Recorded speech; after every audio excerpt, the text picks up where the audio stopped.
o protocolo das boas práticas, estamos gravando a reunião, seguindo a nossa sequência, né? Começamos falando com vocês aí há 2 semanas sobre placa-mãe.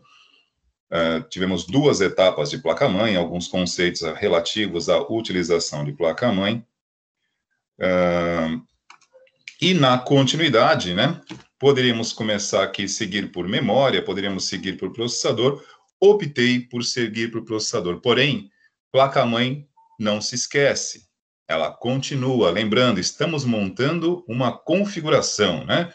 Começamos aí por placa-mãe, vamos falar de processador, depois vou decidir se vamos para memória ou chipset, tá? E vamos acumulando conhecimento, tudo bem? Falamos de placa-mãe, repito, agora vamos de processador e na sequência, e aos poucos, semana a semana, estamos montando a nossa máquina. Essa é a ideia. E aproveitando aqui, né, para quem leu a nossa chamada para aula no canal, coloquei a divisão aqui para que no primeiro bloco nós entremos falando sobre processador, né, unidade central de processamento, características, conceitos, algumas diferenças em termos de arquitetura, fabricantes aí no mercado, AMD, Intel, e no segundo bloco eu coloquei ali casos de uso, né? E o que seria um caso de uso? Na verdade, uma aplicação. Eu percebi, né, semana passada, e em outras turmas também, onde nós lecionamos a parte de conceitos de MC, que nós temos muitas dúvidas referentes a algumas coisas que acontecem no dia a dia, né? Algumas necessidades que envolvem a nossa prática diária. Então, nós vamos trazer isso para cá, né? Não dá para pegarmos todas, né? E vamos elaborar o seguinte, ó, nós vamos colocar um caso de uso, uma necessidade aqui em questão, para a gente direcionar o assunto do dia, seja processador, seja memória, e procurar, dentro do possível, direcionar não uma solução, mas uma sugestão para um caso de necessidade de uma aplicação aqui conosco. Eu não sei se o Gilberto está presente hoje, mas a semana passada o Gilberto compartilhou conosco aqui algumas particularidades em relação ao uso que ele faz do equipamento. Acho que ele não está conosco, né? Seria interessante se ele tivesse, eu usaria o caso dele como referência, aonde ele tem ali uma necessidade de uso, digamos assim, que já está operando, né, o conjunto da sua configuração muito próximo do limite, ou talvez já tenha passado disso, e nós poderíamos, e a ideia dos casos de uso, é simplesmente pegarmos o conteúdo da aula e direcionarmos para essa situação. Vamos analisar o caso de vocês aí e aplicar o que nós estamos falando, na medida que nós formos seguindo com o conteúdo, beleza? Como o Gilberto acho que não está aqui conosco hoje, a gente aproveita alguma circunstância, algum caso, alguma necessidade de implementação de alguns de vocês que estejam aqui. E toda a aula faremos dessa forma. Ao invés de exemplificarmos, né, de criarmos situações para darmos exemplos, vamos aplicar o assunto do dia a alguma necessidade, alguma casualidade, um caso de uso de vocês aí. Tudo bem? Diga, Rodrigo. Estou vendo aqui a pergunta, quem é esse? Referente à aula, a pergunta que eu estou vendo aqui no chat.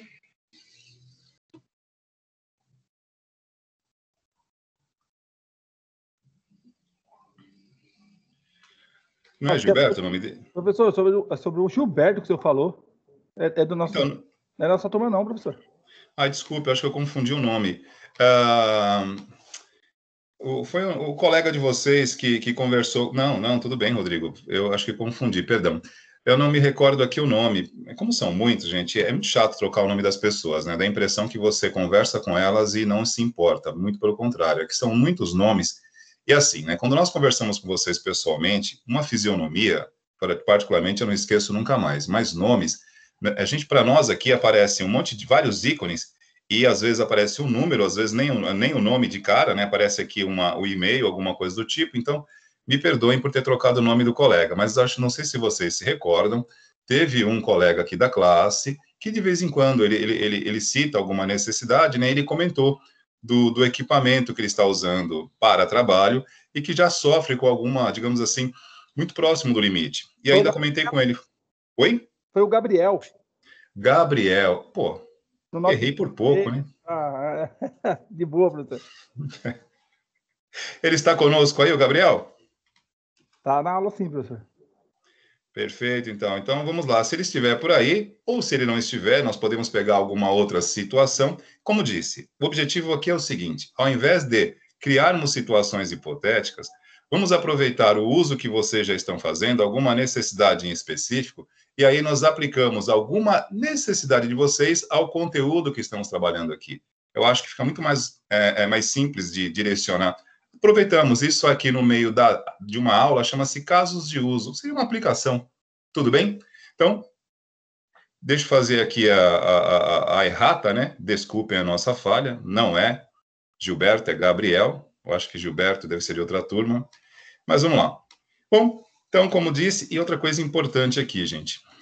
Eu me esqueci de aplicar com vocês aqui a avaliação diagnóstica. Tá? Isso era para ter sido feito no início de março. Se eu fizer hoje, no último dia, o importante é que foi feito, né? A avaliação diagnóstica, acredito que vocês devem ter feito isso aí com todas as disciplinas, né? E acabei não fazendo, né? Eu tenho aula com vocês às quartas-feiras, 5 aulas. Vou ver se hoje eu consigo. Eu já tenho pronto aqui de outras turmas, eu só preciso direcionar para vocês que, enfim, vocês fizeram de outras disciplinas aqui, correto? A avaliação diagnóstica, sim ou não? Bom, professor, dá uma explicada aí, porque já foi tanta coisa que a gente fez. Então, vamos lá. A avaliação diagnóstica, para esse início de semestre, que na verdade seria no início, né? Ela tem, o próprio nome já deixa claro. O que é uma avaliação diagnóstica? Ela visa diagnosticar possíveis pendências, né? O que ficou em aberto, o que não foi possível assimilar da melhor forma do semestre anterior. O termo avaliação diagnóstico não tem nada a ver com pandemia, porém ganhou muita ênfase durante todo esse contexto, né, de ensino remoto, aquela coisa toda. Porém, para turmas de primeiro módulo, como vocês não estavam aqui o semestre passado, quando nós aplicamos o conceito aqui do diagnóstico, ele tem que ser adaptado, né? Porque nós não estivemos em aula o semestre passado com vocês. Mas nós temos que fazer isso até para cálculo, né, para cômputo estatístico, porque a escola tem que cumprir isso. E acredito que aí é uma opinião minha, tá? Assim, é uma interpretação literal daquilo que foi tratado no final do ano passado. Porque a pandemia ainda não acabou. Nós ainda estamos em formato remoto. Então, o que eu conversei algumas vezes com alguns colegas aqui, não da escola em particular, mas de outras unidades, é que o ideal da avaliação diagnóstica, tudo bem, ela sempre é muito válida, tá? Toda avaliação tem como proposta diagnosticar algo. Não apenas o que vocês absorveram do conteúdo da aula, mas principalmente também sobre aquilo que nós conseguimos transmitir para vocês. E esse contexto de diagnóstico ficou muito importante, digamos assim, ficou muito evidente do ano passado para cá, porque nós tivemos o advento da pandemia, porém não acabou. E como eu vou fazer uma avaliação diagnóstica com vocês e tendo que usar ainda o mesmo formato, né, que é o formato remoto, estamos cumprindo sim um protocolo que foi direcionado para ser feito, mas que na minha visão ele ganha muito mais eficiência, muito mais, digamos assim, objetividade quando tudo isso acabar e nós pudermos realmente voltarmos com uma proposta diferente, né? Porque se eu fizer uma avaliação diagnóstica com o segundo módulo, né, e eles colocarem como principal dificuldade o ensino remoto, eu vou constatar isso, porém continua o ensino remoto. Agora, quando voltarmos para o modo presencial, a gente consegue trabalhar de uma forma diferente e não simplesmente trazendo a mesma proposta que nesse momento continua sendo a única possível, tudo bem? Então eu vou ter que fazer isso ainda hoje, porque vai terminar o mês e eu acabei esquecendo antes que a secretaria me cobre, né? Eu não tenho nenhum problema com aula, gente. Para mim, material tranquilo. Mas essas partes burocráticas, se eu não marcar numa agenda aqui do Google, eu esqueço e complica um pouquinho. Tudo bem? Então, hoje, até às 23 horas, eu tenho que deixar umas perguntinhas para vocês Tranquilo, com esse professor. objetivo. Tudo bem? Nada de excepcional, não é, digamos assim, não, temos que cumprir com esse sistema aí. Bom, vamos lá. Vamos ao conteúdo da aula aqui, processadores. Vou compartilhar minha tela com vocês. Para quem chegou agora, boa noite. Estou vendo que o nosso quórum já aumentou. Opa, de 19 já passamos para um pouco mais aqui. Já mudei aqui o meu status para presente, mas continuo como ausente aqui, mas tudo bem, está valendo. Compartilhando aqui minha tela.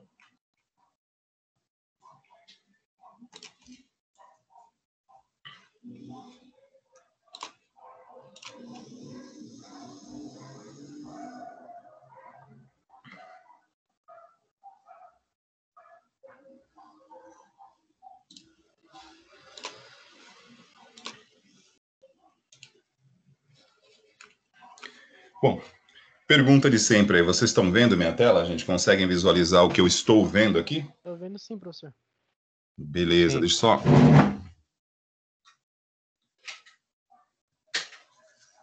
Então, vamos lá. Primeiramente, eu acho que todos vocês aí já sabem, né? Ou pelo menos já deu para ter uma noção, uma ideia, porque nós estamos falando aqui sequencialmente de várias peças, tá? Não chegamos especificamente no processador, mas já falamos sobre o processador aqui, né? Inclusive, na tarefa da semana passada, mencionava, né? Selecionar aí e relacionar processadores a algumas placas que eu havia sugerido na atividade para vocês, correto? Então, assim, como eu sempre digo, nós temos uma sequência lógica para seguir, para estarmos apresentando os componentes para vocês, mas meio que, mesmo antes, né, de adentrarmos mesmo no assunto, muitas vezes ele aparece. Porque quando eu vou falar de placa-mãe, não tem como eu abordar o contexto da placa-mãe sem mencionar onde vai memória e falar um pouquinho de memória, sem falar aonde vai o processador, o soquete, o processador, e não dar uma pincelada. Então, são assuntos que nós acabamos, mesmo que não adentrando profundamente, já abordamos alguma coisa superficialmente. Então, eu tenho aqui vários links abertos, né, onde eu vou também compartilhar isso aqui com vocês depois. Nós temos hoje, como eu sempre digo, né, uma abundância de conteúdo informativo. O nosso trabalho aqui é único, é reunir isso, pré-selecionar, digerir para vocês e fazer com que, aquilo que é bem complexo pareça um pouco mais simples. E toda vez que for feito diferente, é porque a gente não conseguiu cumprir com o nosso trabalho direito, né? Todas as vezes que nós pegarmos um conteúdo que já é complicado e complicarmos ainda mais, eu considero que aí a gente não foi feliz. Tá? A nossa ideia é sempre, na medida do possível, fazer o complexo, dentro do possível, parecer simples. Esse é o trabalho, beleza? Então, processador, nós já falamos aqui, mesmo que superficialmente. Eu não gosto do termo, da expressão, né, que o processador, ou a memória, ou a placa-mãe, são os dispositivos mais importantes, digamos assim, o alicerce da máquina, mas vamos lá, dentro do peso, né, do valor final de uma configuração, é ele que tem ali, talvez, se não o valor maior, mas, dependendo da escolha, poderá ser, mas é o item que, digamos assim, tem um peso significativo na hora de você fechar, né, de escolher esse dispositivo para a sua máquina, né? E como eu sempre gosto de pontuar, a escolha do processador, ela passa aí por vários critérios, né? Mas, primeiramente, você definindo qual é o uso que você vai fazer desse equipamento. E, no caso aqui, né, associando, relacionando com a nossa questão de casos de aplicação, casos de uso, aí a gente já começa a puxar para a realidade de cada um. Você usa o seu computador basicamente para quê? Para aula, para acesso à internet, para jogos. Então, mediante ao uso que você faz, você pode também, né, a partir daí, já ter um universo de escolhas com parâmetros para você poder definir qual processador você escolhe para montar um computador. Se você já possui um computador e, enfim, o seu processador der problema, você tem que trocar por outro similar ou compatível com o modelo de soquete que você tem na placa-mãe, que nós já falamos sobre isso aqui. Tudo bem? E aí, nessa questão do processador, nós temos a parte interna. Porque se formos ficar apenas nos fabricantes e performance, a aula começa e termina em 2 minutos. E lembrando, estamos num curso de habilitação técnica. Saber apenas o que é um processador não basta, eu preciso saber minimamente como ele funciona. E é aquela questão também que eu sempre digo, né? A gente tem que saber separar o que é você ter uma ideia do que é você ter conhecimento sobre. Como a gente está falando de a chamada era da informação, onde você consegue informação em todo lugar, isso costuma confundir um pouquinho, né, o entendimento coletivo. Muitas vezes o cara clica aqui, ó, ele lê uma página sobre processador e fala, eu sei o que é um processador. E tudo bem, isso pode dar a ele uma base de informação, mas isso não lhe confere conhecimento, né? E eu sempre bato nessa tecla porque vocês têm este privilégio hoje, né? De terem um Google, de terem, por exemplo, uma Wikipédia, de terem um clube do hardware, de terem várias fontes de informação que podem trazer para vocês em algum momento. Pode, não significa que trará conhecimento. Eu tenho muito respeito por conhecimento, porque eu sei que ele não se forma do dia para a noite, a gente precisa de um tempo. E eu estou falando isso com vocês aqui porque vivemos uma era da cultura descartável, aonde eu clico, passo o olho, falo, eu sei, está feita a luz, fecha. E aí dá a falsa impressão de conhecimento. E aí começa aquela bobagem que a gente vive insistindo nessa tese. Se você não se informa, primeiramente, você não consegue construir conhecimento a partir da informação. Se você não consegue construir um conhecimento a partir desta informação, fica muito difícil você ter profundidade para poder sugerir uma máquina para alguém. Estamos falando aqui do ambiente profissional, né? E eu me causa estranheza quando estamos num curso técnico e fica difícil passar esta visão. Esse momento, por que eu estou entrando nesse assunto aqui? Porque estou falando como se estivéssemos preparando todos vocês aqui para amanhã ou depois estarem trabalhando, se não for diretamente com a área de manutenção, mas com a área de suporte ou de desenvolvimento, e em algum momento pode surgir esta necessidade de você precisar, né, trocar ou sugerir uma máquina, sugerir uma configuração para estar em algum lugar. Então, eu preciso de argumento para escolher. Mas não argumento acadêmico, você não precisa de uma tese de doutorado, não é isso. Não é ornamentar a necessidade, é fundamentar. Porque senão a gente fica na superfície, nós ficamos apenas nas referências técnicas de uma embalagem, e aí nós nos tornamos refém do marketing. Eu vou escolher aquilo que parece que eu acho que é bom, mas eu não sei porque eu não estudei aquilo.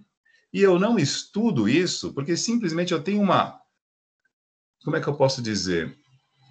Uma abundância tão grande de informação que aí entra uma confusão de termos, né? Informação e conhecimento são coisas diferentes. Então, como eu sei que está em tudo quanto é lugar, é só eu clicar e procurar saber, mesmo assim eu não sei e me confundo.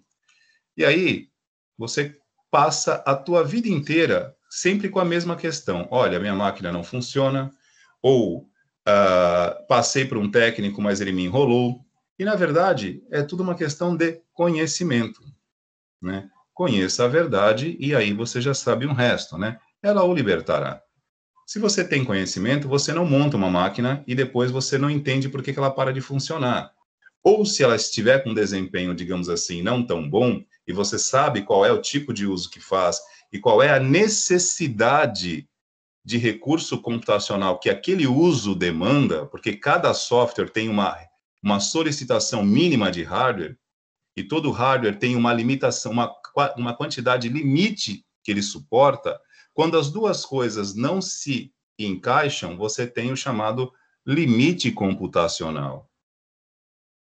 E aí, mediante o que você está fazendo, você observa, né, se o que está no limite é a tua capacidade de processar, a tua capacidade de alocar memória, e mediante o que estiver mais em foco ali, é onde você vai, na medida do possível, mexer na tua configuração. Mas não é apenas, como estou dizendo aqui, tentativa e erro, mas a gente vive acreditando que é. Todo mundo acha que quando o carro para é só empurrar, como muita gente acredita que o computador está ruim, é só colocar mais memória. Ponto. Isso servia quando vocês não estudavam isso. A partir do momento que passaram, que estão aqui para estudar isso, as coisas mudam. Nem sempre o problema é memória, nem sempre o problema é processador. Nós temos um conjunto. E aí, para saber aonde a coisa começa ou termina, eu preciso entender como elas funcionam. Para fazer parte de um jogo, eu tenho que entender a regra. Então, como é que funciona um processador? Basicamente, o processador, quando você escolhe, você quer performance. Você quer a melhor performance mediante aquilo que o teu poder de investimento lhe permite. Perfeito? E aí vem aquele nosso desafio diário, né?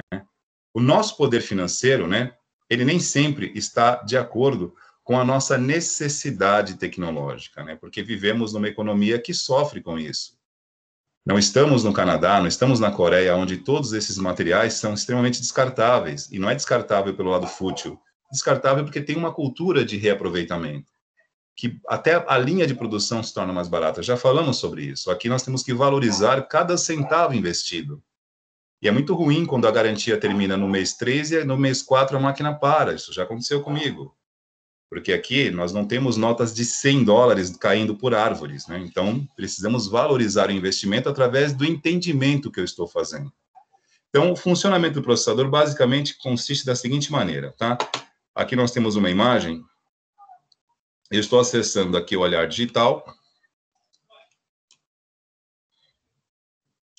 E aqui eu tenho uma imagem de um Core 7 aqui na quinta geração. Essa imagem está muito pequena, tá? Eu selecionei outra aqui. Vamos lá. Um pouquinho mais de... Não foi essa aqui. Bom, peguei uma imagem aqui que talvez não faça sentido para vocês, mas vamos tentar dar sentido isso aqui. Dentro de um processador, eu tenho um esquema mais ou menos como esse aqui, dependendo do modelo do processador que estiver em uso, tá? Dentro do processador, nós temos aí unidade de aritmética e lógica e unidade central, unidade de controle, tá? Nós temos dentro do processador também um tipo de memória chamada memória cachê ou memória cache. Como não tem acento, vamos ficar com cache, tudo bem? O que acontece com esta memória aqui, que está dentro do processador? É uma memória que ela é feita, digamos assim, que ela tem uma comunicação com o processador direta, porque ela já está aqui dentro. Então, é diferente do processador se comunicar com a memória RAM, como está nesta imagem aqui, ó. Aqui eu tenho um esquema onde mostro processador, memória e dispositivos de entrada e saída. Processador é a nossa unidade que vai gerenciar os processos. A memória RAM é o dispositivo onde eu aloco programas, aplicativos para poderem ser usados. E os dispositivos de entrada e saída podem ser vários, tá, pessoal? Teclado, mouse, um fone, por exemplo, a tela, por onde você se comunica, e aí sucessivamente. E esta comunicação entre as partes se dá por essas vias aqui, ó, chamada barramento. Então, vamos lá. Eu estou falando de processador e já entrei com outros dois itens aqui, né? Porque, independente do modelo, da potência, da performance, da excelência do processador, ele pode ter aqui uma frequência em clock na escala aí de 4, 5 GHz, né? Onde ele executa ciclos de instruções aos milhões, bilhões por segundo. Mas, por cada barramento desse aqui, eu tenho um limite, que hoje ainda opera na esfera dos 64 bits. Por isso que quando eu digo que não basta apenas comprar o maior e mais caro, porque no final das contas, você ainda tem um limite de tráfego, de comunicação entre processador, memória e outros dispositivos. E aqui eu tenho barramento de dados, porque o nome já diz, é por onde trafegam os dados entre processador e memória, unidade de armazenamento e assim por diante. Eu tenho barramento de endereço, que indica a localização de dados na memória, tá? E eu tenho o barramento de controle, que é por onde trafegam as instruções. Tudo isso, nesta linha chamada barramento aqui, que faz a comunicação entre as partes, hoje elas operam no limite máximo de 64 bits.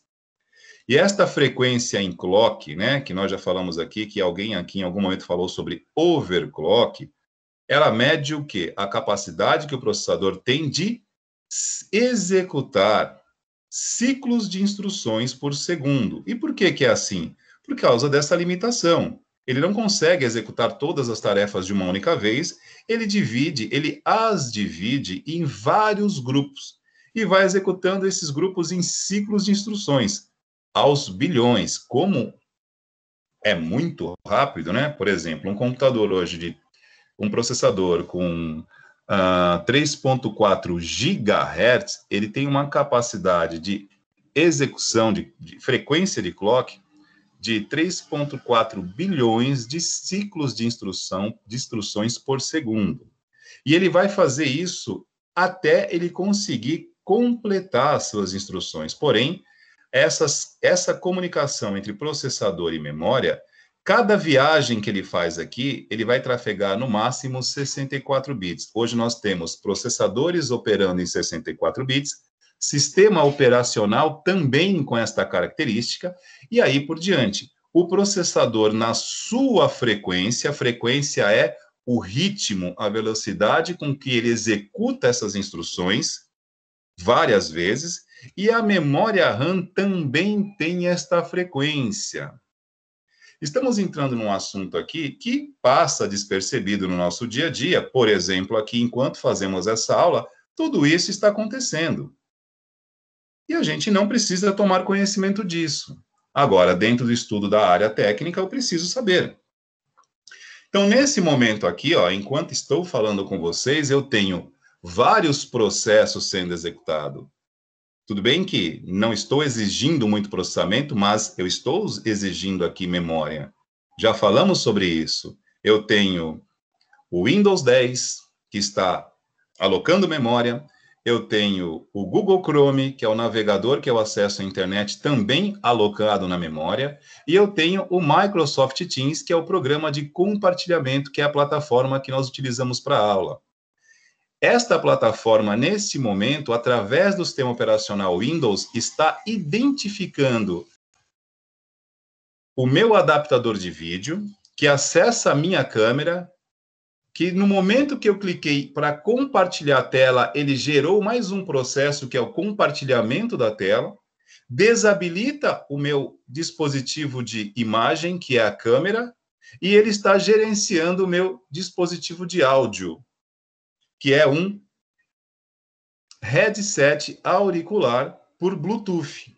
E por ser Bluetooth, ele também está usando uma conexão à parte. Tudo isso geram processos que utilizam recursos que vão demandar um pouquinho que seja de memória, e isso tem esta comunicação aqui, ó. Por exemplo, o meu fone de ouvido é um dispositivo. O mouse que eu estou mexendo neste momento aqui, que o ponteiro se movimenta na frente de vocês, é um dispositivo. E tudo isso aqui está para o processador e para o sistema operacional se comunicando, utilizando que seja, né? Porque todo recurso de sistema operacional também utiliza memória, tá? E tudo isso aqui acontece internamente enquanto estamos conversando aqui, mas necessariamente as pessoas não tomam conhecimento disso. E aí, quando você sabe, por exemplo, que o seu processador tem uma frequência em gigahertz, a sua memória tem também uma frequência, muitas vezes um pouco mais baixa que a do processador, tá? E você precisa combinar essas arquiteturas para você ter um melhor denominador comum de desempenho entre elas. E aí nós vamos entrando, e aí nós vamos aprofundando, tá, gente? Memória RAM. Quanto mais memória RAM, melhor? Sim, mas quanto melhor memória RAM, do mesmo padrão. Tá? Independente de ter várias memórias, padrão que eu digo assim, todas no mesmo padrão, na mesma arquitetura, DDR1, DDR2, DDR3, no caso agora, estamos aqui na escala da DDR4. É impossível usar duas memórias de padrões diferentes, mas você pode ter no mesmo computador, na mesma configuração, memórias do mesmo padrão, mas com frequências diferentes. Ela nivela pela mais baixa, como nós já conversamos aqui. Porém, você pode ter, por exemplo, também memórias do mesmo padrão, com frequências diferentes, feitas por fabricantes diferentes. E aí ela já tem uma outra linha de adaptação. Funciona? Funciona. Elas são compatíveis? São. Elas vão nivelar por baixo? Vão. Mas são de fabricantes diferentes. Desempenho é bom? É. Eu vou ter alguma perda? Não é que você vai ter uma perda, você deixa de ganhar. Se você busca a performance máxima, você precisa obter essa performance máxima. E quando estamos falando de alta performance, detalhes mínimos fazem diferença. Não para quem está usando o Office, para quem está usando a internet apenas, mas para quem usa um computador para performance brutal, por exemplo, um teste de alto desempenho, isso já muda. E eu só estou falando isso porque isso já foi testado. Agora, sejamos verdadeiros também, é muito difícil, né? No espaço de 2, 3 anos, você conseguir comprar mais memória e achar do mesmo fabricante, na mesma frequência, nem sempre é possível. Estou citando para vocês aqui, quando possível, procurem optar por isso. Optar pela mesma memória, do mesmo fabricante, e de preferência de arquiteturas de leitura que se comuniquem bem com o processador, obviamente, e que tenham esse viés de comunicação no sentido de não apenas compatibilidade, mas de eficiência, digamos assim, eficiência de arquitetura com o chipset, que foi um item que nós comentamos a semana passada. Então, voltando ao processador, a diferença da memória RAM para a memória cache é que a memória cache ela está aqui dentro. Quando você compra um processador extremamente caro e poderoso hoje, digamos assim, empoderado, reparem que eles têm, além de uma quantidade de núcleos grande, né? Nós já vamos falar sobre núcleos, eles geralmente vêm também com alguma menção à quantidade de memória cache. E qual que é a diferença da memória RAM para a memória cache, já que ele é tão determinante para o desempenho? É que a memória cache, como vocês puderam ver aqui, ela fica dentro do processador. Esta imagem aqui é dentro do processador, tá, gente? Memória cache L1, algumas têm o L1 e L2 dentro, outras só L1. Hoje em dia acaba ficando dentro. Por esta memória ficar dentro do processador, elas não têm que se comunicar via barramento, como acontece com a memória RAM que está aqui fora. Então, ela já tem uma comunicação direta. Ela não usa esta limitação de 64 bits. Perceberam a diferença e o porquê do desempenho? Professor, então por que a gente não acaba de vez com essa história de memória RAM e usa somente a memória cache? É porque ela é uma memória extremamente cara. Então, ela sempre está dentro do processador numa quantidade menor, é claro, né, que mediante ao tipo e o modelo e a característica do processador, você pode encontrar alguns modelos com mais memória cache, mas você não vai encontrar na mesma quantidade disponível que a RAM, porque isso encarece demais o produto final e, em termos de produção em larga escala, inviabiliza. É uma memória extremamente cara.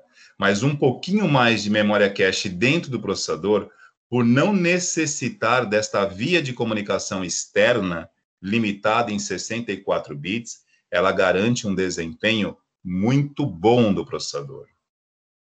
Tá? Então, um dos procedimentos que os fabricantes utilizam hoje para melhorar, para potencializar o desempenho do processador, um deles é o implemento de memória cache.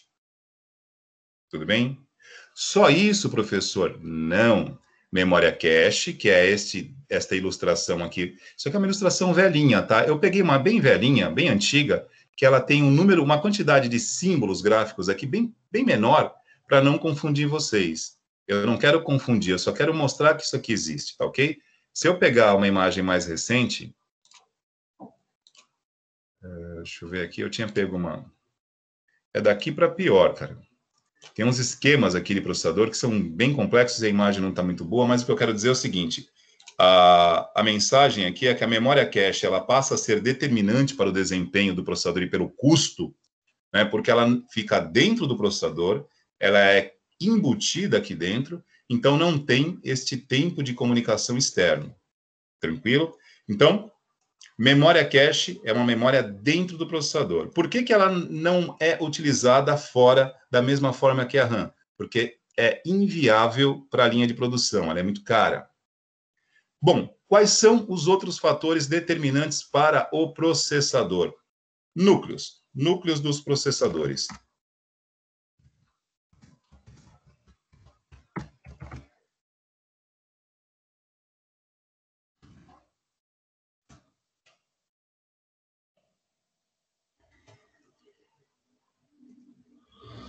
Bom, deixa eu pegar aqui, vamos lá.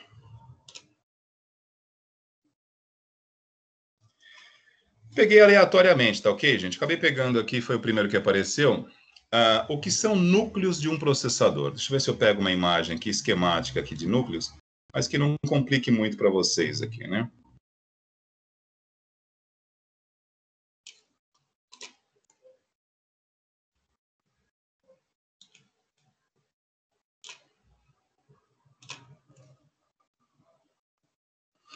Então, assim, vamos lá. Vou pegar umas aqui, qualquer uma que está valendo, vai. Aqui eu tenho a parte interna de um processador. A arquitetura de um processador multicore ou multinúcleo, ela vem do seguinte sentido, né? Com o avanço da tecnologia, nós já falamos para vocês lá no início das nossas colocações que nós tivemos uma evolução, né? Os primeiros computadores, lá atrás, na década de 40, quando eles ainda utilizavam válvulas, e aí eu tive que recorrer aqui a alguns colegas, né? Digamos assim, não vou dizer que antigos, mas que tiveram a oportunidade de pelo menos ver uma televisão com válvulas, né?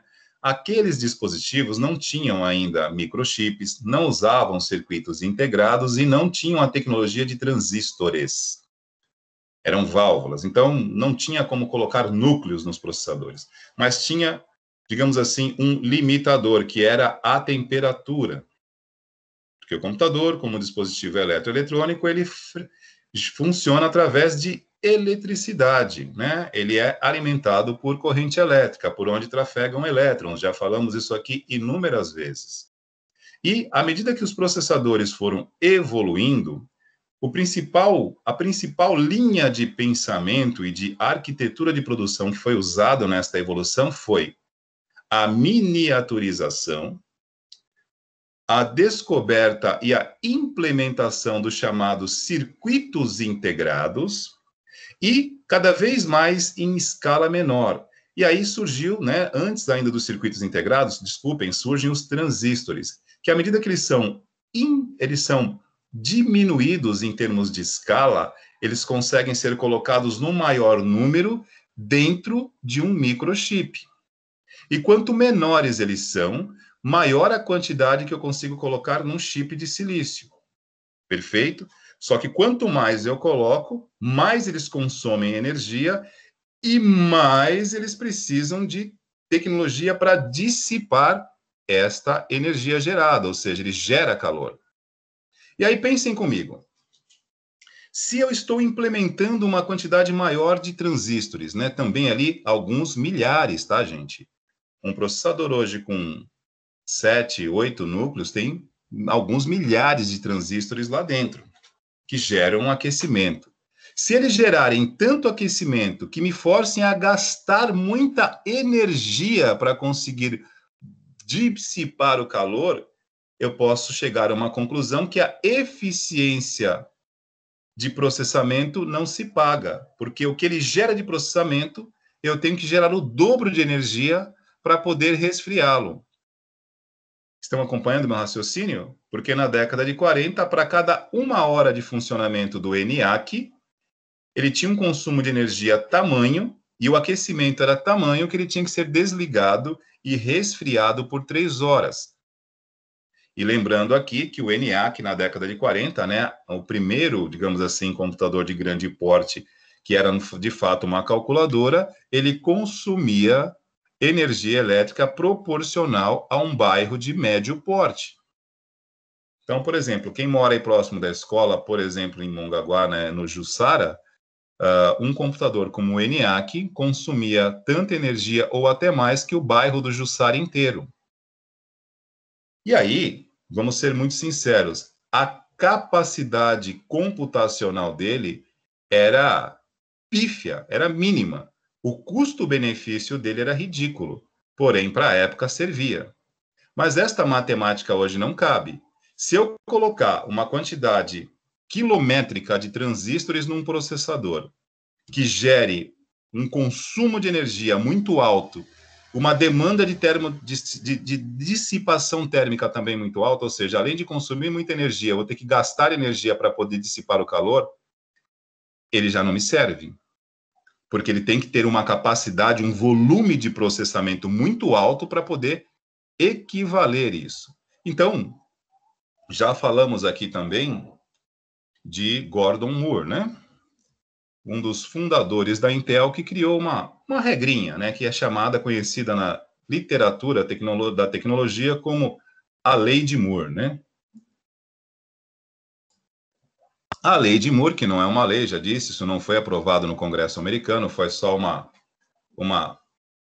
terminação, um estímulo comercial e produtivo de Gordon Moore aos seus funcionários, dizendo que a cada 18 meses, os processadores da Intel tinham que dobrar de capacidade.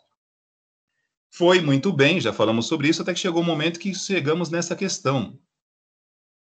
Aquecia muito, consumia muita energia, tudo bem, dobrei, mas ele gera muito calor, consome energia demais, e aí o custo e o benefício estão empatando, então não é legal. Bom, nesse momento, já se investia na memória cache, mas surge uma ideia baseada no conceito de arquitetura de multiprocessamento, que é usado em servidores de redes, né? Servidores de redes são computadores usados para, o nome já diz, servirem, gerenciarem redes de computadores. E muita gente acha que um servidor de rede é apenas um computador mais potente. Não, não é só isso. Ele é construído, projetado, não para atender solicitações de usuário. Um servidor de rede, ele é projetado para atender demandas da rede e não dar atenção para ninguém que estiver utilizando. Tanto é que não é normal e não é indicado que se utilizem servidores de rede enquanto eles estão atendendo solicitações da rede, porque ele não tem essa prerrogativa. E aí, os servidores de rede têm dentro da sua placa-mãe vários processadores, vários. E baseado nessa ideia de vários processadores, e todo processador possui um núcleo. O núcleo é a parte principal do processador. É onde são gerenciados os processos, os cálculos, é onde tem essa comunicação interna e com barramento. E aí, assim, se eu coloco 2 processadores na mesma placa-mãe, os 2 consomem energia em dobro. Mas se eu pegar o processador e colocar vários núcleos dentro dele, eu consigo potencializar o funcionamento. Dentro de cada núcleo, eu coloco lá a quantidade de transistores numa quantidade minúscula, né? Aí nós estamos operando na escala, estamos usando a chamada nanotecnologia. Nanotecnologia, para vocês terem uma ideia, é mas bem menor do que um fio de cabelo. Então, numa proporção aí de um fio de cabelo, você já consegue colocar aí um monte de transistores. E aí você divide o núcleo do processador e colocam vários núcleos ali dentro. E, obviamente, claro, eles vão consumir mais energia? Vão. Um processador com 4 núcleos conseguem, né? Ele vai consumir mais energia, vai gerar mais aquecimento, mas ele vai gerar menos aquecimento e vai consumir menos energia, por exemplo, do que 2 processadores. E aí, essa arquitetura multinúcleo, o que é uma arquitetura? É uma linha de produção que produz um dispositivo mediante um padrão de desenvolvimento. A arquitetura multinúcleos, ela consiste em colocar vários núcleos dentro de um processador para aumentar o seu desempenho. Cada núcleo funciona como se fosse, entre aspas, um processador à parte. Então, vários núcleos é como se fossem vários processadores, porém, sem o consumo e o aquecimento de vários processadores. Essa foi, digamos assim, uma grande alternativa que os fabricantes de processadores encontraram para voltar a desempenhar, a performar. Foi uma delas, né? Falamos aqui da memória cache, que quanto mais memória cache, que uma memória cara, que é uma memória que não precisa se comunicar externamente com o processador, melhor o processador. E falamos aqui da quantidade de núcleos, que qualquer um de vocês, mesmo antes de fazer o curso, de começar este curso aqui, quando olha um anúncio sobre uma venda de um equipamento e olha lá, processador X com quantos núcleos? Reparem, né? O valor, as especificações técnicas, elas são, digamos assim, elas variam, né? O preço, claro, mediante a quantidade de núcleos desse processador, né? E essa combinação de arquitetura, não adianta ter uma quantidade grande de núcleos e pouca memória cache. porque ele já toma pau de outro que tem até menos núcleos, mas mais memória cache. E aí nós temos mais um fator. Falamos aqui da memória cache, que é determinante para o funcionamento do processador. Falamos da quantidade de núcleos, e hoje nós temos processadores aí com uma quantidade de núcleos bem alta, tá? E nós temos uma outra coisa aqui. Além dos núcleos, nós temos hoje uma outra linha, né, chamada threads.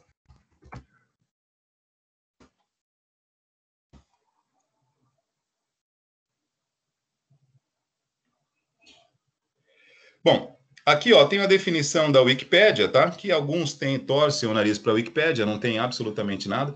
Threads, aqui apareceu a tradução, seriam tópicos ou linha de execução. Os threads, pessoal, estou com a tela aqui, deixa eu baixar um pouquinho para ver se a gente pega aqui. O que são threads e para que servem em um processador? Deixa eu ver se tem imagem aqui. Aqui tem a imagem do processador, tá? Vamos lá.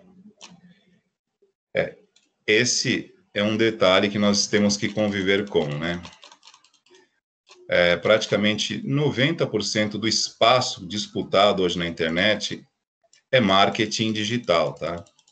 Então, é muita propaganda. Então, a gente tem que estar o tempo todo caçando as coisas aqui até achar. Meu, que absurdo. Estava aqui agora a imagem do processador e o thread.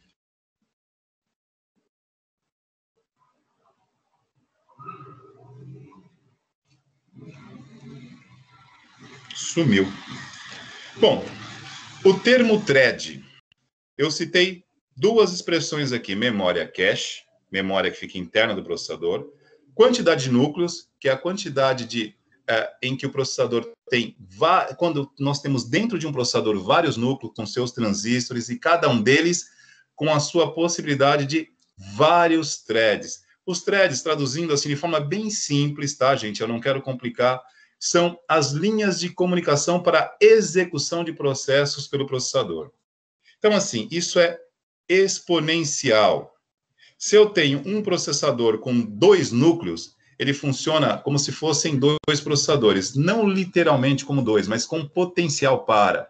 E se esse processador com 2 núcleos possui dentro de cada núcleo 2 vias de threads, ele exponencializa a capacidade de comunicação interna do processador para fazer aquelas viagens do ciclo de instrução.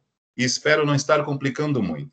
Então, eu usei 3 termos aqui, núcleos, threads e memória cache, que na hora de escolher um processador, deve ser levado em conta muito mais do que o fabricante e muito mais do que o valor que está ali.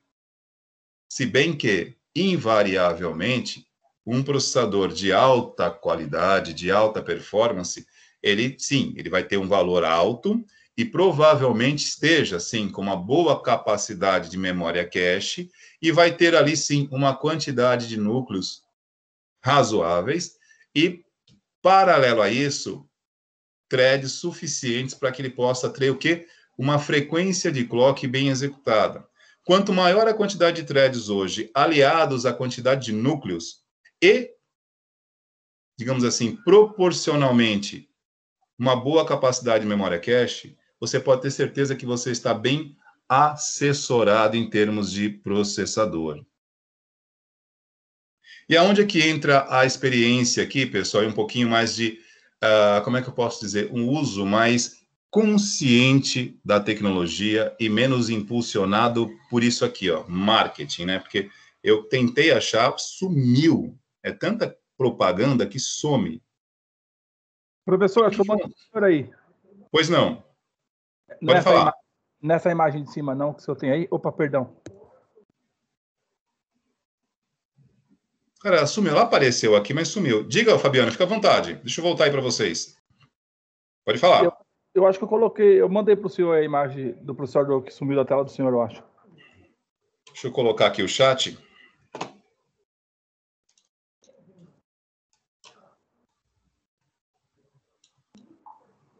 Ah, você mandou via... Deixa eu dar uma olhada aqui, Fabiano, só um minutinho. Peraí.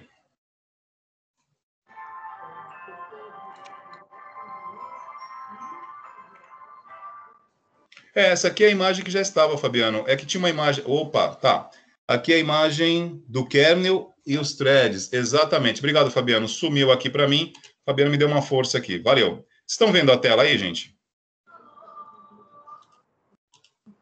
Sim, professor. Beleza. Bom, você tem... vamos lá, exemplificando aqui, né? Aqui, ó, é o núcleo, né? Kernel space o kernel é o núcleo do processador. Então, você tem aqui, dentro dessa parte dos núcleos, você tem as vias de comunicação para que o processador, independente ali do limite do barramento, mas isso aqui é interno. Os threads vão fazer essa comunicação interna aqui, gente. Então, ele passa a ter uma velocidade interna para essa frequência de clock muito maior do que se ele tivesse apenas os núcleos, que já é uma velocidade extremamente alta, mas que quando nós temos a limitação do barramento, pessoal, só um minutinho que está chegando um áudio para mim aqui. Acho que alguém esqueceu o áudio aberto aí, só para dar um toque. Me perdoa. Ô, Fabiano, que isso, cara? Não precisa pedir perdão, não. Eu que agradeço aí pela compreensão. E, assim, eu fico tentando me esforçar aqui para não ser técnico demais e, ao invés de ajudar vocês, atrapalhar nesse momento. Porque a gente quer não aprofundar tanto, mas queremos que vocês tenham esse conhecimento diferente daqueles que simplesmente usam. Né? E eu tenho certeza que quando eu falo isso, para quem já usa isso aqui um pouquinho, o entendimento já é diferente. Mas para quem está ouvindo isso pela primeira vez, deve olhar assim e falar, cara, isso é obra do demônio. Então, eu quero que não se assustem, tá? Porque parece uma coisa muito complicada, mas é funcionalidade. Funcionalidade, isso melhora o desempenho. E aí, internamente, isso aqui é uma ilustração, tá? São as vias. Quanto maior a quantidade de threads dentro dos núcleos, melhora esse fluxo de gerenciamento dos processos do processador. E o que são processos, pessoal? São as tarefas. Qualquer coisa que você faça, qualquer ação que você execute no computador gera um processo. Que podem ser executados, divididos em centenas de instruções. Porque, como disse, existe um limite. Olha, o fato de eu mover o mouse aqui e estar conversando com vocês numa aula, como eu falei, usando o sistema operacional, o Chrome e o Teams, gerou vários processos aqui. Tá? Compartilhar a tela gera vários processos. E tudo isso há um acúmulo de instruções para o processador, há um acúmulo de demanda para a memória, que tudo isso também tem que ser gerenciado entre processador e sistema operacional, porque o Windows aqui, tá, ou o Android para vocês aí no smartphone de vocês, ele está o tempo todo se comunicando com o processador e memória, para saber se as minhas solicitações, os meus processos, ainda têm recurso computacional para ser executado. E aí nós voltamos à aula da semana passada, e se o Gabriel estivesse nos ouvindo, eu lembraria, o que acontece quando o seu desempenho cai é que, nesta comunicação, quando você está usando uma demanda computacional muito forte, e você não tem mais recursos, não tem mais processos em condições para atender, e a sua memória RAM já está muito próxima do limite, o desempenho começa a cair, porque começa a haver o quê? Uma espera. O processador começa a aguardar, e o sistema operacional que está gerenciando isso também tem que aguardar a conclusão dos processos para poder iniciar outro. E aí entra uma latência. Mas isso começa aonde? Isso começa quando você monta um computador ou você adquire um computador, e à medida que vai surgindo a necessidade de uso, você começa a usar assim, ó, simplesmente no modo plug and play, você põe para rodar. E assim, é a necessidade. O ano passado eu tive algumas dificuldades aqui em termos de demanda computacional muito grande. Licença, professor. Oi, pois não. Eu sou o Gabriel aqui, eu estou escutando o que você está falando. Ô, Gabriel, boa noite, cara. Beleza. E assim, eu citei aqui, nós vamos pegar, se você, né, assim concordar, o teu caso de uso como uma referência para as aulas aqui. Você, o teu caso e outros colegas que também tiverem alguma necessidade de uso específica, nós vamos pegar essas situações para exemplificar em aula e ir propondo soluções. Perfeito? Tranquilo, professor. Vamos desmontar essa bagaça e montar tudo de novo. Opa, beleza, sem problema. Então, no caso, o que acontece? eu tive uma necessidade muito parecida com a do Gabriel. Nas aulas de design, eu estava usando, por exemplo, num computador Core i5, um Intel Core i5, com 4 GB de memória RAM. O Core i5 na terceira geração não é um processador ruim, mas também não faz milagres. Porque assim, né? Você tem que estar ciente. É aquela questão. Sócrates, filosofia grega, conheça a ti mesmo. Você sabe o que um Core i5 na terceira geração pode oferecer para você, mas a gente tenta, né?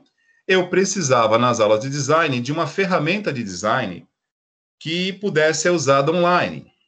E aí, a Adobe, fabricante de softwares, desenvolvedora de softwares para design, entre outras coisas, tem uma plataforma online que é fenomenal. Eu não estou fazendo propaganda de graça. Eu estou fazendo propaganda porque é boa, tá? Inclusive, ela tem pacotes para estudantes e professores. Você pode ir lá e criar uma conta e usar várias ferramentas da Adobe de graça.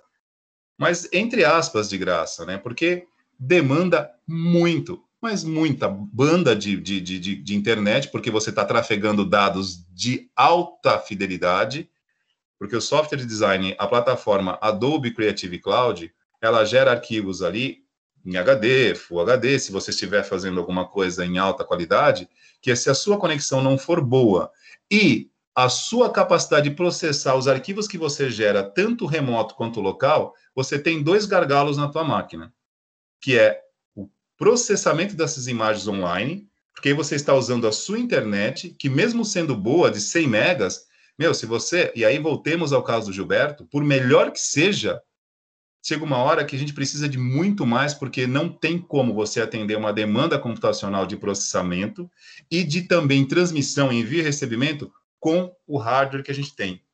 E aí a gente precisa parar, observa o que o software precisa e vê o que você tem.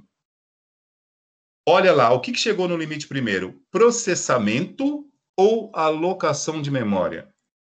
Se os dois chegaram no limite, aí complicou. A única solução plausível mesmo é já pensar em investir, não na aquisição, mas aí voltemos também, vamos fazer aqui uma menção ao nosso colega Fabiano. Montar uma máquina que possa atender isso com uma projeção a longo prazo, para que a gente possa também depois ir melhorando. Tá ok? Então, aqui é a mesma coisa. Todos esses recursos aqui, combinados, que nem o número de threads aqui, ele traz a vantagem de não precisar se comunicar fora com barramento. Porque quanto mais threads, né, e quanto mais núcleos, os cores, né, melhor a comunicação interna dos processos do processador. Ele consegue executar uma quantidade de ciclos de instruções significativamente muito grande. Só que aí, vamos voltar a esta imagem aqui, deixa eu ver se eu localizo ela outra vez. Aqui. Os threads e núcleos estão aqui, tá, gente? Então, o que acontece? Eu tenho uma quantidade, uma possibilidade, uma capacidade de executar instruções monumental, astronômica. Quanto mais núcleos, mais essa capacidade aumenta. E quanto maior o número de threads, é potencial. É como se fosse uma potência. Vamos supor, 2 elevado a 3 é 8, 2 elevado a 2, 4, e assim por diante. Quanto maior a quantidade de núcleos elevado à quantidade de threads, eu exponencializo isso. Isso melhora o meu ciclo de execuções de instruções. Porém, gente, olha isso aqui é meio que frustrante, mas não tanto. A sua comunicação externa continua dependendo de um barramento de 64 bits, tá bom? É aquela coisa assim, você tem um vulcão em erupção aqui, é mais ou menos assim, você tem, já falei, já dei esse exemplo, já fiz essa analogia aqui, vou usar novamente, né? A capacidade que você tem no processamento, em frequência, tudo bem que a memória, ela também evoluiu, tá? Mas o processador, ele foi talvez dos componentes aí, além os chips de modo geral, foram os que tiveram um avanço na sua arquitetura muito significativo. Mas a comunicação interna dos barramentos, esse cara aqui, ó, ela ainda não evoluiu tanto. Nós paramos aqui, entre aspas, paramos não, né? Chegamos em 64 bits. Então, nós estamos operando no processador na escala de gigahertz de forma exponencial, porque os barramentos, os núcleos, né? As quantidades de núcleos multiplicados por threads, eles geram uma capacidade ainda maior, mas você tem um limite de tráfego entre processador, memória e dispositivos. Que melhora, porque eu vou fazendo várias viagens, mas cada viagem aqui eu só posso levar 64 bits para a memória e para os dispositivos de entrada e saída. É mais ou menos como eu sempre faço esta analogia para tentar iluminar o entendimento, né? Grandes centros, grandes capitais, por exemplo, imagina São Paulo, horário de pico, né? Às 6 da tarde, como ficam as marginais? O volume de carros, de veículos é tamanho que as vias de acesso, as principais marginais, não comportam um volume de veículos tão grande. Aí o que acontece? Nós temos um tráfego muito lento, porque você passa a ter um volume maior do que a capacidade de ir e vir permite. E aí há o chamado gargalo, e que no nosso mundo analógico, no caso de uma via, né, uma avenida, uma rua, você tem um volume de carros muito grande, é a mesma coisa que você ter um volume muito alto de dados, mas você só pode transmitir 64 bits. Então, você passa 64 bits, depois mais 64, porém, repetidas vezes. Tudo bem? E aí, qual é o próximo avanço aqui para tornar tudo isso melhor, né, pessoal? O que foi feito, primeiramente, investir na memória cache, um grande fator para melhorar o potencial do processador. Depois, a tecnologia multicore, onde eu coloco vários núcleos. E isso foi melhorado também com os threads. O avanço seguinte foi implementar a capacidade dos chipsets, que pela linha de raciocínio aqui, como nós já comentamos a semana passada, na próxima aula falaremos só sobre chipsets, que eles passando a receber, digamos assim, este condicionamento físico melhor, ficaram mais fortes, mais rápidos e mais inteligentes. E aí eles começam a dividir também este tráfego com o processador. E aí ele passa a ser descentralizado. E isso, no conjunto geral, melhore muito. Por isso, e aí voltemos aqui de novo para o Gabriel, na hora de fazer a escolha de uma próxima máquina, né, se formos montar uma máquina, sugerir aí, vamos estudar com cuidado a placa-mãe e o chipset que vai estar nela. Porque esse chipset vai ser talvez o melhor amigo do teu processador, é ele que vai garantir aí boa parte do desempenho, e dependendo da arquitetura que você escolher, muitas vezes mais até do que o processador. Algumas arquiteturas AMD, elas muitas vezes, em alguns benchmarks de jogos, tá, Gabriel e Fabiano, jogos, o desempenho, a demanda ficou toda com o processador gráfico e chipset e menos de 2% no processador. Então, tem algumas arquiteturas AMD, quando você combina, ela desafoga por completo o processador, joga tudo para o chip gráfico e para o chipset. Então, na hora, quando chegarmos nessa parte aqui de sugerir, né, vamos estudar com precisão a placa-mãe e o chipset que virá nela. Vai ser determinante também para ajudar a fazer você gastar menos com processador e também com memória. Tudo bem? Então, devagarzinho, nós vamos chegando item por item. Pessoal, vamos lá. Memória cache, núcleo, threads, beleza? Chipset. O que fica aqui desse primeiro bloco para a gente não esquecer? Diferença da memória cache para a memória RAM. A comunicação. A memória cache está dentro do processador, então eu não preciso ir, ela já está. Eu não preciso levar nada para a memória cache. A memória cache já está comigo. Professor. Pois não. Os threads são da parte dos processadores, junto com os núcleos? Exato. Eles potencializam, né? Eles acabam melhorando o desempenho dos núcleos. Cada núcleo com a sua quantidade de threads. Que é como se fossem várias vias de execução. Ele melhora o potencial de funcionamento dos núcleos. É como se, vamos lá, se você tem 2 núcleos, cada núcleo com 2 threads, eles passam a ter o dobro de capacidade de ir e vir aí dados, né? De enviar e receber. internamente, tá, Gabriel? Aí, ó, se for fazer uma comunicação externa, ele volta a usar os barramentos de dados, controle, endereço, barramentos. Pois não. Pode falar. Como eu pegou o meu computador aqui, ele falou assim, Gabriel, você tá usando esse processador aqui? Tem uma opção aqui, eu não sei onde que ele foi, eu sei que tem como deixar, tava no 1, aí foi lá e abriu tudo, deixou tudo no 4. Eu não sei o que ele fez, ele falou assim, agora vai ficar um pouquinho mais rápido e tal, porque eu tô usando os 4 cachê aqui, não sei o quê. Um negócio assim, professor, eu não sei muito bem não, mas eu acho que é mais ou menos isso aí que você tá falando do cachê. Então, Gabriel, exatamente. O que acontece? Vamos lá. Dependendo do modelo, e aí, como eu sempre digo, né, a gente está à distância, não dá para saber exatamente o que foi, mas vamos lá. Basicamente assim, a memória cachê ou memória cache, independente da pronúncia aí, ela está aqui dentro no processador. E é uma memória que, como nós colocamos aqui no início da aula, ela é mais cara, então ela não é usada para substituir a memória RAM. Talvez um dia seja, mas ainda ela se torna inviável, porque o custo final ficaria muito, mas muito caro. Então, memória RAM, nós continuamos usando uma tecnologia já conhecida, e a memória cache implementando cada vez mais.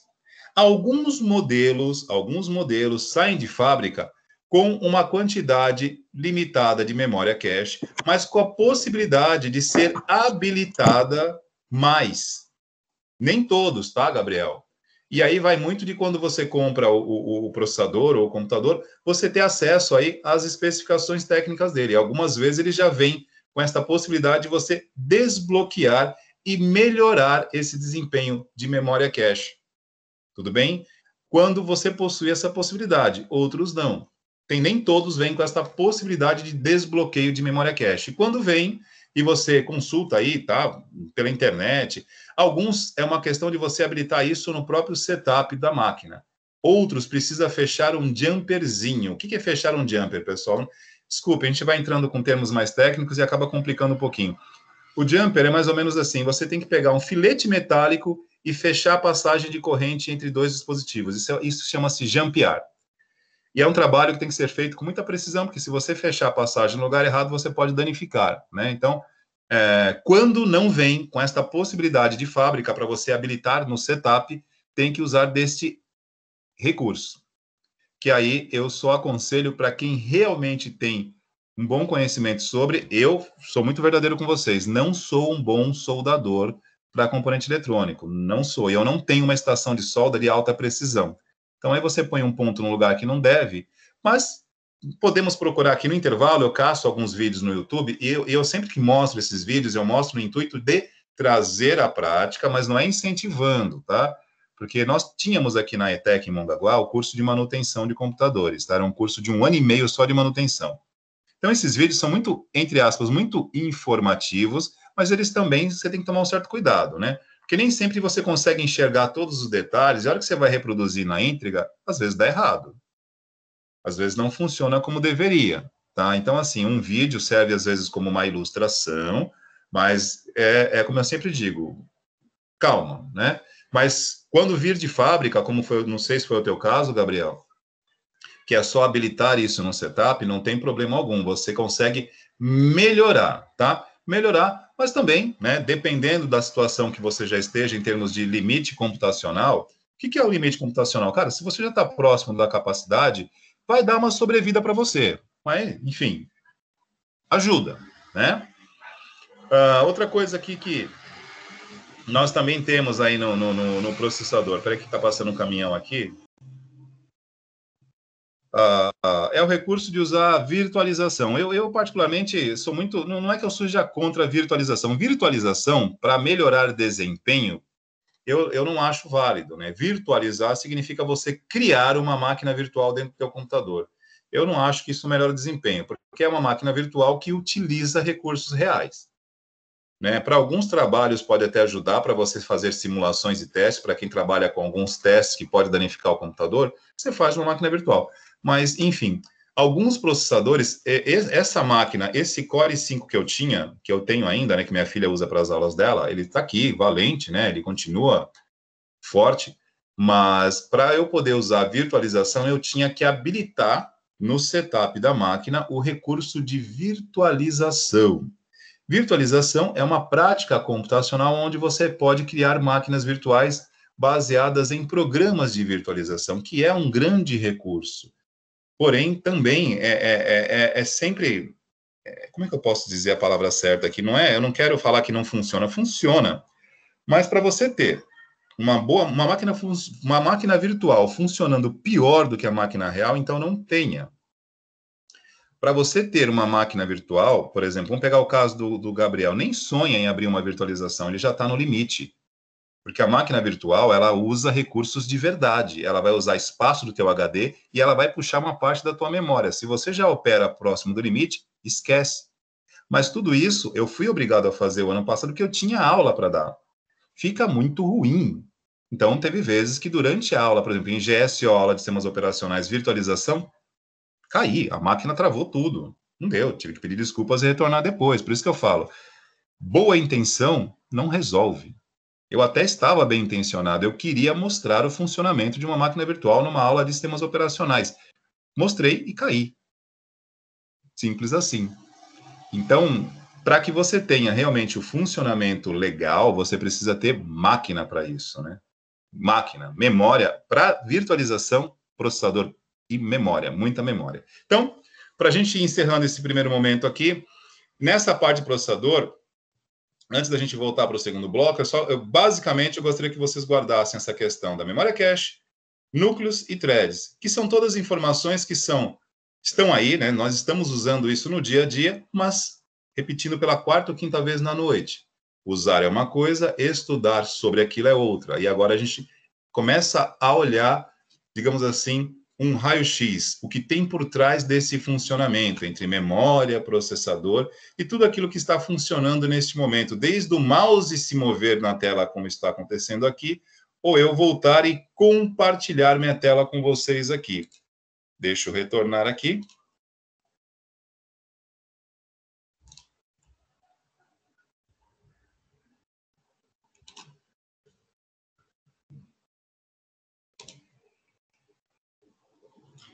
Pergunta, senhores. Ficou muito complicado? É algo que vocês utilizam, que nós utilizamos todos os dias, mas quando a gente fala internamente sobre o funcionamento de algo, pela primeira vez que a gente acaba ouvindo isso, pode parecer um pouquinho complexo. Fez sentido o que eu falei para vocês? Ficou muito nebuloso, muito complexo? O que vocês acharam, hein? Eu achei legal demais, professor. Na verdade, o threads que o senhor falou, eu estava vendo até numa placa de vídeo, rapaz. Não sei, a NVIDIA fez uma placa de vídeo aí com não sei quantos threads aí que vai sair mais caro que um carro. Olha, bom, é o que está hoje fazendo muita diferença, né, o Fabiano? É esta linha, né? E esses números, né, que quando chegam para nós aqui assustam um pouquinho, é importante a gente ter essa consciência também, que isso é lançado para um mercado que não tem esta economia que nós temos aqui. Então, para nós, tem este valor relativamente alto, mas para outros lugares não, é algo totalmente acessível.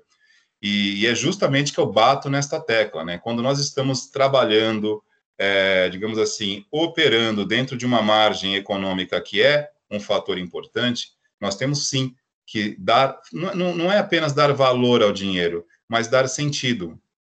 É você entender aonde você está gastando cada centavo, porque a gente sabe que para nós aqui o peso, o impacto dessa tecnologia ainda é alta, né? Então, primeira coisa que eu costumo sempre dizer, tecnologia surgiu, bacana, espera passar um tempinho que ela já vai baixar, né? Nós temos aí, não é ficar obsoleta, mas tem a linha de entrada e aquela que está no top. Geralmente, top de linha não precisa nem ser redundante, será mais caro. Mas quando você está ali numa tecnologia intermediária, quando já surgiu alguma implementação, você passa a ter a possibilidade de pagar um pouquinho mais baixo, né? É que assim, no nosso caso, estamos vivendo um momento bastante peculiar, né? Acredito eu, sendo bem realista e pragmático, longe de mim querer ser pessimista, não é isso? Mas, para quem tem um olhar assim mais à frente, a gente sabe que, mesmo após a pandemia, nós vamos ter aí, talvez, um período para reequilibrar as contas públicas, a economia, não só do Brasil, mas do mundo, né? Então, é natural que a gente venha, pelos próximos anos, ainda sofrer um pouquinho com essa questão de investimento, com essa questão de poder fazer trocas é o que eu sempre digo, nós pegamos aqui vários momentos, né? Nós pegamos aqui, eu acho que entre 2010 e 2013, nós pegamos um momento que a economia estava favorável. Poxa, como a escola recebeu muitos equipamentos na época. E aí é normal, alternou, já não estava do mesmo jeito, quem aproveitou o momento bem, quem não aproveitou, aguarda. E nós teremos aí, passando pandemia, acredito eu, pelo menos com sorte, de 2 a 3 anos para equilibrar as contas, e aí o custo-benefício vai ser muito valorizado, né? Quem conseguir fazer mais com menos terá vantagem. Natan, eu não consegui ver aqui o que você postou. Deixa eu ver aqui. Desempenho do processador. Pô, isso aqui é importante. Não sei se nós falamos isso aqui com vocês a semana passada. Eu cheguei a mostrar isso para vocês aqui, não, né? Mostrei isso para vocês aqui, o gerenciador um monitor de desempenho do computador. Acho que nós comentamos algo a respeito do CPU-Z, não é isso? Isso aqui é uma coisa... Tá. Bom, depois do intervalo, a gente tem aqui a questão dos casos de uso aqui, e a gente pode também aproveitar para passar alguma atividade e testando, né, monitorando através do monitor de desempenho, tudo bem? Pessoal, alguma pergunta? Eu estou vendo aqui, não sei se alguém estava dormindo aqui, pelo Gustavo está falando, não sei para quem aqui.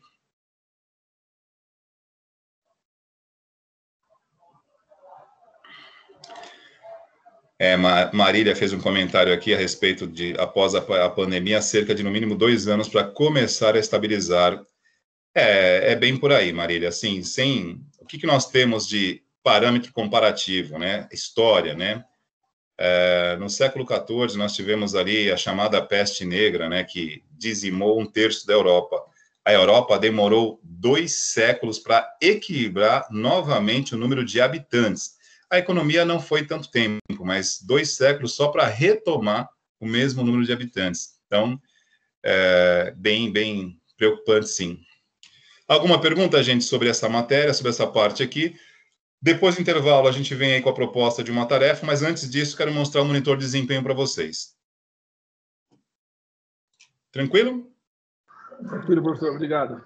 Então, beleza. Vamos dar aquela paradinha para o intervalo. Como são 10 para as 9 agora, a gente volta, então, a gente costuma fazer uns 20 minutinhos. Às 21h20 a gente retorna, tudo bem? Quem quer falar alguma coisa? Eu, Gabriel. Eu sou um... Pode falar, Gabriel. Esquece muito rápido as coisas. Não, Gabriel, que isso? Na hora que o senhor for fazer a atividade, tem que o senhor dar uma recapitulada para essa primeira aula, só por cima assim mesmo. Gabriel, sem problema algum, meu. Se vocês falarem, é que assim, às vezes eu fico preocupado em não ser muito repetitivo para não me tornar chato, tá? Mas a nossa ideia aqui, se precisar, a gente repete 10, 20, 30 vezes, cara, sem crise. Estamos aqui para isso. Beleza. Ô, professor, uma outra pergunta também eu tenho. Eu levei um susto, acho que eu já te perguntei isso, mas eu dei uma olhada nas minhas tarefas aqui, eu vi no chat, um chat escrito, acho que Assistem, é isso? Deixa eu ver aqui. Assigmentes, é isso? E tava aqui, matéria retornada, é que o senhor corrigiu e retornou pra gente, ou que tava errado e o senhor mandou para eu fazer de novo? Não, o Gabriel. Todas as vezes que nós visualizamos não apenas tarefas, tá, mas os formulários de frequência que eu gero aqui, eles aparecem para vocês como uma tarefa. E o legal do formulário de frequência como tarefa, pelo menos para mim, isso é interessante porque ele facilita, né? Primeiro que ele avisa vocês quando o tempo está expirando, como se fosse uma tarefa. E quando vocês fazem, eu recebo de um lado quem fica separado, a própria plataforma coloca quem fez e quem não fez separado. Aí na hora de fazer a chamada, para mim, facilita. E aí quando eu envio de volta para vocês, para informar que eu já visualizei. E aí aparece para vocês como retornado, tudo bem? Normal, não é problema não. Professor. Boa. Uma outra pergunta que eu tenho aqui não tem a ver muito com essa matéria, e sim com todas elas, né, na verdade, com a nossa formação. Pois não, se eu puder ajudar. Se na sua aula eu fui bem, em 5 matérias, 7, 8 matérias eu fui bem, por exemplo, em 2 eu reprovei. Mesmo assim eu reprovo na ETEC inteira? Não reprova não, Gabriel. Geralmente, vamos lá, geralmente o conselho de classe, né, que nós vamos ter um agora, provavelmente na primeira, ou acho que na segunda quinzena de abril, o conselho, que é o conjunto dos professores, mais o coordenador do curso, vai analisar cada caso E aí, dependendo do que foi, né, qual foi, por exemplo, a dificuldade apresentada, você fica somente neste componente e tendo que fazê-lo novamente, só o componente, e aprova nos demais. E dependendo também da análise feita, tá, você pode ser promovido pelo conselho. Tudo depende do motivo pelo qual você foi retido. Uma coisa que eu costumo já adiantar para vocês, reprovar por falta não tem jeito. Quando você reprova por falta, não tem conselho que aprove, tá? Agora, quando é uma questão de competência, uma competência que você, de repente, não atingiu ali, mas que pode atingir na frente, em alguns casos, como disse especificamente, o conselho pode aprová-lo, tá? Mas, professor, como assim fica só naquela matéria? Por exemplo, nosso curso vai 1 ano e meio. Determinando, a gente fica mais um tempo para terminar aquilo que a gente não errou no começo? Tá, vamos lá. Vamos pegar um exemplo aqui, tá? Não que seja o caso, tá, Gabriel? Só para eu poder falar em primeira pessoa. Supondo que você consiga passar em todas as disciplinas do curso e fique comigo aqui em IMC. Então, você é aprovado para o segundo módulo, mas fica com uma pendência IMC. Se o conselho não aprovar você, você fica com uma progressão parcial, que é como se fosse uma ADP. Você tem que cumprir, você tem até o final do curso para cumprir algumas atividades e recuperar esse conteúdo, esta competência ou esta habilidade que ficou em aberto no primeiro módulo. Mas não que vai ser depois do curso, é durante. Caso você não consiga fazer durante, aí você tem, depois que termina o curso, se não me falha a memória, até 2 anos para estar concluindo isso. Mas vou ser muito franco com você. Hoje, tá? E eu não estou falando isso para gerar comodidade, mas apenas para que vocês entendam. Devido à pandemia, a toda essa dificuldade do ensino remoto, nós temos conversado muito para não reprovar por casos pequenos, só se for algo realmente muito grave, tá? Mas isso não significa também que vocês vão deixar a peteca cair. Eu acho que o objetivo é tirar o melhor proveito possível, independente de pandemia ou que seja, mas eu estou sendo bem verdadeiro com vocês. Num conselho hoje, a gente está contemporizando todas as situações, sabe? Problema de acesso, às vezes o cara, sabe, perde familiares no meio. Então, a gente está realmente tendo um olhar, assim, com a máxima compreensão possível, mas com muito cuidado para que a gente não faça dessa compreensão uma conveniência e uma comodidade, mas com muito respeito às dificuldades, às particularidades de cada um aqui. Beleza? Professor, muito obrigado pela sua atenção e explicação sobre esse assunto, que eu estava com bastante dificuldade mesmo, e eu não sabia para quem perguntar, entendeu? Obrigado. Tranquilo, beleza. Pessoal, podemos então dar aquela paradinha para o intervalo, e aí por volta das 20, já passou aqui, ó, 21h25 a gente retorna, tudo bem? Beleza, então. Vou aceitar o silêncio como uma concordância. Estou encerrando Valeu, aqui professor. Obrigado aí, viu? Valeu. Estamos na área aí. Valeu. Estou encerrando aqui a reunião por enquanto.